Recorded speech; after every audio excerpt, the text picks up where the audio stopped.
उस शख्स ने चाबियां पकड़ाई और कहा, साहब जी मुझे माफ करो। अस्सलाम वालेकुम, कैसे हैं आप लोग। मैं हूं आपके साथ अदनान और आज मैं एक रिटायर्ड फौजी अफसर की कहानी आपको सुनाने जा रहा हूं।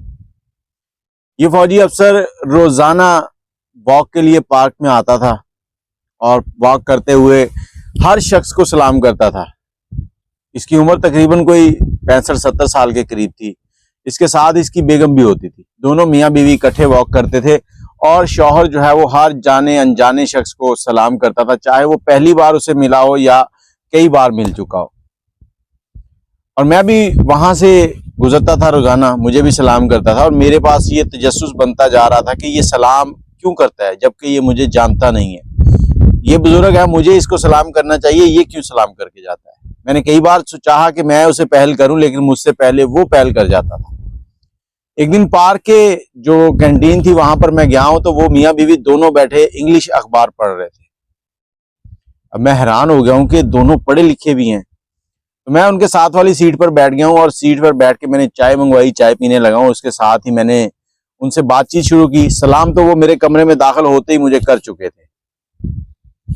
बातचीत शुरू हुई, मैंने उनसे पूछा कि आप मुझे सलाम क्यों करते हैं रोज।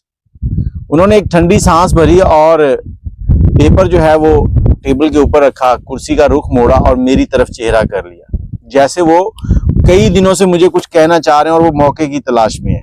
उन्होंने मुझसे मेरा नाम दरियाफ्त किया और नाम दरियाफ्त करने के बाद मेरे नाम से मुझे पुकारने लगे और कहते हैं कि अदनान देखो, मैं एक फौज में अफसर था, मैं एक फौजी अफसर था और मेरे पास आसाइशें, ये बात जबकि सुना रहा हूँ तब एक आम कारीगर की दिहाड़ी जो महीने की तनख्वाह होती थी वो 700-800 रुपए होती थी। वो कहता मेरे पास आसाइशें हैं, जहाज है कंपनी की तरफ से, हर चीज है मेरे पास, घर बंगला गाड़ी, अच्छी तनख्वाह, और मैंने जो लग्जरी जिंदगी गुजारी है, मेरे वालिदैन की तरफ से भी मुझे बहुत सी जमीनें जायदाद मिली हुई। एक दिन मैं घर बैठा था तो मुझे ड्राइवर की जरूरत थी, तो मैंने एक ड्राइवर का बंदोबस्त किया। मेरे पास एक गांव से लड़का आया जिसका नाम था जी साबिर। अब साबिर मेरे पास आया, मैंने उसका टेस्ट लिया। टेस्ट लेने के बाद मैंने उसे कहा कि आम ड्राइवर की तनख्वाह 700 होती है, मैं तुम्हें 1600 रुपये तनख्वाह दूंगा। और उसके साथ ही उसे मैंने कहा कि ये एक क्वार्टर है, यहाँ पे तुम अपने बीवी बच्चों को ले आओ, तुम्हें गैस पानी बिजली और घर के खाने की जरूरत भी नहीं है, वो भी मेरी तरफ से मिलेगा। मतलब इतनी आसाइशें एक 16वें ग्रेड के अफसर को भी नहीं मिलती। वो शख्स 4 से 5 साल मेरे साथ काम करता रहा और मुझ में एक बुरी आदत थी। मुझे एक तो इनकार सुनने की आदत नहीं थी और दूसरा मुझे रोब झाड़ने की आदत थी। मैं एक गलत जुबान इस्तेमाल करता था, अब्यूज करता था, लोगों को गालियां दे देता था या इस तरह से, आप समझ सकते हैं। एक दिन मैं एक तकरीब से वापस लौट रहा था तो मुझे उस तकरीब में बड़ी तारीफें मिली। लोगों ने बड़ी, मतलब मेरे से कुलीग्स थे, दूसरे थे, उन सब ने मेरी बड़ी तारीफ की। गाड़ी में आ रहे थे तो साबिर गाड़ी रिवर्स करने लगा तो एक गमले के साथ गाड़ी लग गई। गमले के साथ गाड़ी लगी तो मैंने साबिर को बुरा भला कहना शुरू कर दिया। साबिर को कुछ ऐसी बातें कही जो उसको नागवार गुजरी।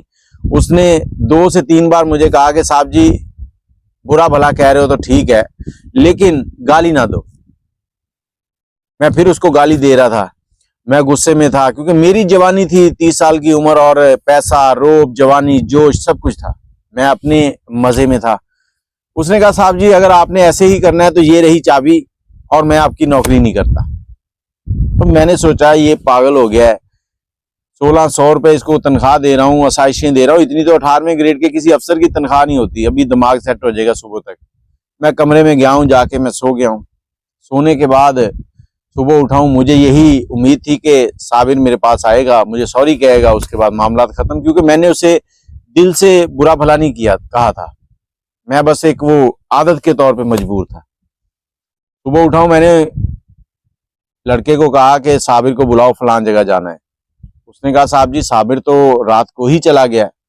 मैं हैरान, कैसे? वो रात को उसने एक गधा गाड़ी मंगवाई है, उसके ऊपर अपना सामान रखा है और वो चला गया। और मैं हैरान था कि वो इतनी अच्छी तनख्वाह और उसके बाद जब वो मुझे ड्राइव करते हुए ले जाता था, बहुत से अफसरान उसको कोई टिप, कोई इनाम, कोई तोहफे था वो भी देते थे। अच्छी खासी उसकी जिंदगी चल रही थी। फिर वो चला क्यों गया? 1 महीना गुजर गया। मुझे इंतजार था कि वो आ जाएगा, कल आएगा, परसों आएगा, क्योंकि इतनी तनख्वाह उसको कहीं भी नहीं मिलनी। जब वो ना आया तो मैंने 1 माह के बाद उसको तलाश करना शुरू किया। तलाश करते करते मुझे एक एड्रेस मिला जहां पर वो रहता था, तो मैंने अपनी बेगम को गाड़ी में बिठाया, खुद ड्राइव किया और वहां चला गया। उसके घर पहुंचा हूं, उसकी बीवी ने हमें देखा तो बड़ी खुश हुई और बड़े मतलब जोश के साथ हमारा इस्तकबाल किया। हमारे लिए चाय लाई, बिस्किट लाई, हमें चारपाई पे बिठाया, नई चादर बिछाई, जो वो कर सकती थी उसने किया। उसके माथे पर एक भी शिकन नहीं थी। उसने एक बार भी ये नहीं कहा कि आप लोगों ने मेरे शौहर को नौकरी से निकाल दिया या आप लोगों ने गलत किया। हम चाय पी रहे थे कि साबिर भी आ गया। साबिर आया तो मैंने उससे पूछा कि तुमने नौकरी क्यों छोड़ी। साबिर हमसे बड़े अच्छे तरीके से मिला, मतलब उसने भी कोई ऐसी गुस्से की बात नहीं की, लेकिन मैंने फिर वही सवाल किया कि तुमने नौकरी क्यों छोड़ी। उसने कहा साहब जी इस बात पे मिट्टी डालो, आप आए हो, गले मिलो, चाय पिए, बस बातें करें। मैंने कहा नहीं, मैं जिस वजह से आया हूं मैं वो पूछना चाहता हूँ, इतनी अच्छी नौकरी, इतनी अच्छी तनख्वाह, इतनी आसाइशें तुमने छोड़ क्यों दी। साहब जी मेरे पास दुनिया के माल में से चाहे कुछ भी ना हो, लेकिन मेरे पास अल्लाह की दी हुई एक इज्जत है। इस इज्जत के ऊपर मैं आंच नहीं आने दे सकता, और अगर कोई मेरी इज्जत नहीं करता तो मैं वहां नौकरी नहीं करना चाहता। मैंने इस वजह से नौकरी छोड़ दी। मुझे फिर गुस्सा आया, मैंने उसको 2-3 सुनाई। इस बार गालियां तो नहीं दी, लेकिन 2-3 सुना के मैं आ गया वापस। मैंने कहा देखूंगा जब तुम्हें इतनी अच्छी तनख्वाह मिलेगी और कोई तुम्हें नौकरी पे रखेगा, तुम आओगे मेरे पास वापस। घर आ गया हूँ। घर आके मैंने कोई 10 से 15 दिन फिर से उसका इंतजार किया।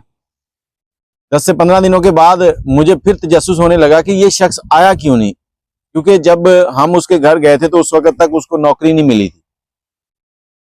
मैंने फिर गाड़ी निकाली, उसके घर गया। इस बार मैं अकेला गया था। जब मैं उसके घर के पास पहुंचा हूं तो ताला लगा हुआ था। आसपास से पूछा, उन्होंने कहा 4 या 5 दिन पहले उसने अपना सामान एक ट्रक पे रखा है और वो अपनी मंजिल की तरफ चला गया। कहाँ गया है कोई पता नहीं। मैं बड़ा अफसुर्दा और परेशान कि साबिर क्यों नहीं आया। और एक चीज मैं आपको बताता चलूं जो उन्होंने भी बाद में बताई कि जब मैं साबिर के घर अपनी बेगम के साथ गया था तो मैंने उसे कहा था कि तुम्हें पता है कि मैं गालियां किसको देता हूं, जिसे मैं अपना समझता हूं उसको गालियां देता हूं। तो साबिर ने कहा था कि साहब जी अगर आप अपनों को गालियां देते हैं तो हमें फिर बेगाना ही समझे, हम ऐसी अपनाइयत से माफी चाहते हैं। अब जब दोबारा गया हूं तो उसकी बात मेरे दिमाग में खटक रही थी और मैं परेशान था कि मैंने उसकी इज्जत नफ्स को खराब किया, उसकी एहसासात को मजरू किया। मैं वापस आ गया, आके सारे मुलाजमों को इकट्ठा किया और उनसे मैंने कहा कि आज जो झूठ बोलेगा उसकी छुट्टी हो जाएगी, क्योंकि मुझे अपनी गलती का एहसास हो चुका था। मैंने उनसे कहा कि क्या मैंने साबिर के साथ ठीक किया या गलत किया। तो जितने भी मुलाजिम थे उसमें से तकरीबन 70% मुलाजमीन जो थे उन्होंने एकदम यही कहा कि साहब जी आपने गलत किया। जो बात आपको साबिर कह गया हम कई बार सोचते हैं कि आपसे कहें, लेकिन हमारी हिम्मत नहीं होती कि हम आपको वो बात कर सकें, लेकिन साबिर वो कर गया। उस दिन के बाद मैंने ये तय कर लिया कि मैं अब किसी की भी दिल आजारी नहीं करूंगा, किसी के भी एहसासात, किसी की भी इज्जत उसको पामाल नहीं करूंगा। मैं चाहे मजाक में या अपना समझ के करता हूं, लेकिन अगले बंदे को ये चीजें बुरी लगती हैं।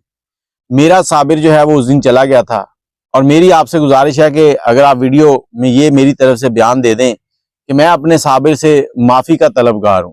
अगर वो कहीं पे सुने और मुझे महसूस करे कि माफ़ कर सकता है तो मुझे माफ़ कर दे और मुझसे मिलने ज़रूर आए। आज वो 50 साल की उम्र गुजार चुके हैं, उस 30 साल के बाद की 50 साल, 65-70 साल के हो चुके हैं। तो बड़े परेशान थे और एक लम्हे के लिए वो मुस्कुराए भी कि वो साबिर जाते जाते हमें एक सबक दे गया है और उस सबक ने हमारी जिंदगी बदल दी। जहां लोग हमसे डरते थे वो लोग अब हमारे करीब आते हैं, हमारे बच्चे बच्चियां रिश्तेदार हमसे आके गले मिलते हैं, हमसे बातें करते हैं, क्योंकि वो समझ चुके हैं कि हम अब किसी पे गुस्सा नहीं करेंगे। आप भी कोशिश करें कि आपके नजदीक जितने भी साबिर हैं वो कहीं निकल ना जाएं। आपके साबिर आपकी राह तक रहे हैं। अगर वो चले गए तो लौटेंगे नहीं, उनके लौटने जाने से पहले ही उनको मना लें तो अच्छी बात है। अपनी राय कमेंट में जरूर दीजिएगा, दुआओं में याद रखिएगा। अल्लाह हाफिज।